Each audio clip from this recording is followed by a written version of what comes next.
Thanks for joining us for another edition of The Small Business Show with Jim Fitzpatrick, exclusively on ASBN.com.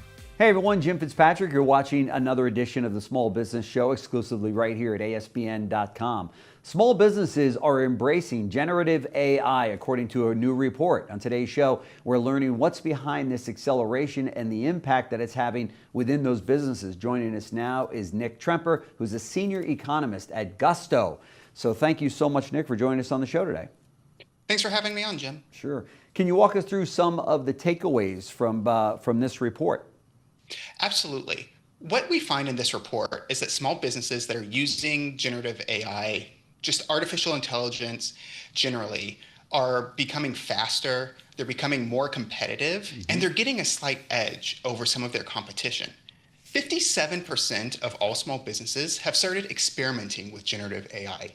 And of those that use it regularly, 80% have seen productivity gains of 20% or more, and 40% have seen revenue gains of 20% or more.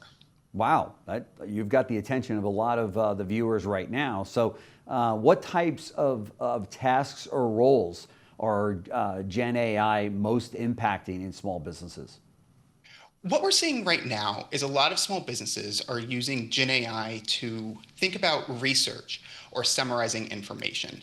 In fact, 80% of small businesses are using GenAI to do things like content generation, ideation. So help me brainstorm how to bring this product to market. And also things just like general first draft writing. Now, we have seen some small businesses actually experiment and push the boundary with AI and start moving towards things like customer communications, a little bit more high stakes information. That seems to be the minority and among the folks who are pushing the boundaries a bit, but they're also seeing some benefits here. Yeah, I would imagine so. I mean, especially for small businesses that don't have a huge staff to call on for copywriting or like to your point, ideation or just brainstorming sessions in general, letters to write back to consumers, letters to write, for outgoing, for new business, things like that. I mean, there's just a multitude of different things that if a small business owner embraces AI and understands it and really begins to just kind of play with it before they even utilize it, would be a pretty good strategy, right? To just start. That's exactly right. I think that any small business that's thinking about embracing AI should be thinking about it basically along two similar and like parallel paths.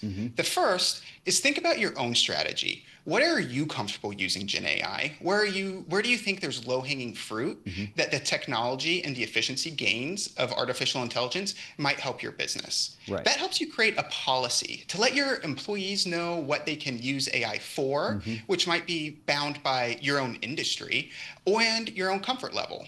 That's right. The second is think about both formal and informal ways that you can encourage your employees to start using generative AI. What we found in other surveys is that businesses that use GenAI actually have an easier time attracting staff, and they're more satisfied with their employee performance once they start using generative AI.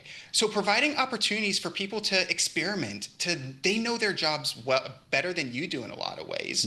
So let them find the ways where there's low-hanging fruit, where they can really start embracing this technology to support your business. That's right. You could literally go to ChatGPT now and type in, give me a list of 25 things, describe the business that you're in, and then give me a list of 25 ways that I would be able to use AI in my business. I mean, that's how this works. That's how simple this is, right? And it will shoot out 25 ways you can actually use AI. So you've got AI helping you to navigate through AI. I mean, that's incredible. And if you don't like those 25 or you want to add to it, you can simply put in, great, give me 25 more, right? That's exactly right. And I think one of the points that you made is really important whenever you're working with prompts and AI, right? Give it the context for what you want out of it. Tell it about your business. Tell it about your role. Tell it about how you view your customers and how you want to support them best, right? Once it has that information, then you can work with it as a teammate and try and give it feedback, encourage it on ways where it's on the right path, and correct it just like you would an entry-level employee on places where it could do better. That's right. And the more that it gets to know your voice and is writing for you, whether it be a letter or a report or whatever the case might be, whatever you're using it for, the more it gets to know you, the more it writes in your voice, right? That's exactly right. The more information that you're able to provide the artificial intelligence, the more you're able to let it know about how you work and how you prefer to work, the more it responds to that feedback, right? So just like an employee that you have, right? You let it know where it can do better, and it does better. And it does better. Incredible. So were there any findings from the report that surprised you? Yes, I think that one of the most surprising things to me is how wide-ranging the benefits of artificial intelligence are, right? So this is across industries, across employee sizes. Small businesses are getting these benefits. You use GenAI, you see productivity boosts, you very might well see revenue boosts, and incredibly more likely, right? Like you're able to attract more talent. You're more satisfied with the work that your employees are giving you. So what you see overall, right, is employees are doing better, businesses are doing better, which I think explains the productivity and revenue boosts. Yeah, for sure. And I think it's important for that business owner or that leader of that company to let your staff know that it's okay to use AI. Rather than, if they're coming out of college, they're coming out of school where it's like, hey, where'd you get this? Is this AI driven? You're almost scolded for using AI. But in business, it's just the opposite. It would seem to me business owners and leaders of businesses would want their teams to utilize AI to get the best content, to get more vision, to get more ideas out of them, right? That's absolutely right. I don't hide the fact that I use the internet or a computer at work, right? So if we think of this as another tool, another technological tool to really make work product better and a business more efficient, then I think that provides a lot of opportunity for both employees and businesses themselves, because people aren't hiding the things that they're learning. They're making themselves better at their job, and they're helping other folks do the same thing. That's right. That's right. And I think there are some people out there that think that the value that they bring to that company is lessened because of the fact that AI is out there and able to help them complete a report or write a letter or communicate with customers or vendors or what have you, where it's like, well, wait a minute, isn't that what you hired me for? What do you mean you want me to use AI? Talk to me about that.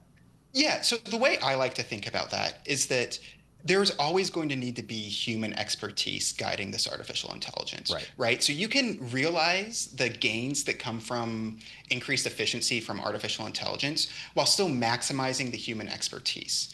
I think that there's a lot of worry about AI being implemented into the workforce. But what our survey finds is that 95% of small businesses aren't cutting staff. What they're actually doing is training and upskilling folks to really be able to use AI. This means they're creating their workers to be better equipped for the jobs of the future, not the jobs of yesterday. And also they're increasing their own efficiency and making their business stronger and better in the long run. That's right. That's right. I would say that 10 years from now, we won't even be using the term AI, right? It's like saying, the internet. You don't often hear people saying, well, I'm going to go to the internet for this. It's just part of everybody's everyday life. They might use the term Google to say, I'm going to Google this or what have you. But is that a fair statement that eventually, the term AI will just go by the wayside and it'll just become part of everybody's everyday life? Yeah, every day we see new providers implement AI into products that they're, marketing for business owners that go beyond just the chat box that, we can download to our phones. AI is becoming integrated in the way we work right now, and it's just going to grow as we move, further and further into the future. We have to remember this is still such a new technology. 3 years old, and 57% of small businesses are already experimenting with how to use it in their business. Yeah, for sure. And that 57% will probably double by the end of this month. Yeah. Right? I mean, that's That's how fast this thing is going. And for dealers, I'd say for dealers, but for business owners that are listening to us have this conversation, if you haven't dabbled in this yet, I strongly encourage you to do that. And here's the reason why. It is the future, and also your competition is probably already using it. So if you think that they've been moving at a fast pace and you're wondering how are they able to do this, it's probably AI driven in many cases. So you really have a responsibility to your bottom line, to your team, to your staff, to the future of your company to jump in and get to know AI and how it can benefit your business. Right, Nick? Do you agree with that? That's exactly right. But the nice thing is that this technology is still new enough that it's not too late to do exactly what you suggested, Jim. Yeah. You can start experimenting now. Find that low-hanging fruit and find opportunities where you can get just a little bit of efficiency gain from AI, get comfortable, get confident with the technology, and then as you learn to use it more and more, you'll find other ways to implement it and really make your business stronger. Yeah, totally agree. Nich Tremper, Senior Economist at Gusto. Thank you very much for stopping by ASBN.com. Very much appreciate it. I know that our viewers and our subscribers will get a lot out of today's discussion with you. So thanks so much. Thanks, Jim. This has been a pleasure talking with you. Thanks. Thanks for joining us for another edition of The Small Business Show with Jim Fitzpatrick, exclusively on ASBN.com.